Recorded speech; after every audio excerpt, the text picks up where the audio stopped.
So in this Pages tutorial video, I will be showing you guys how to add a text box on the Pages iPhone application. So once Pages is opened up on your device, I want you guys to go to that top bar in the top right where there's that purple box and go ahead and select that.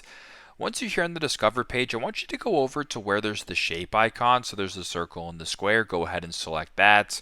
Now once you're here, where it says text right below Reset Suggestions here at the top, go ahead and select that.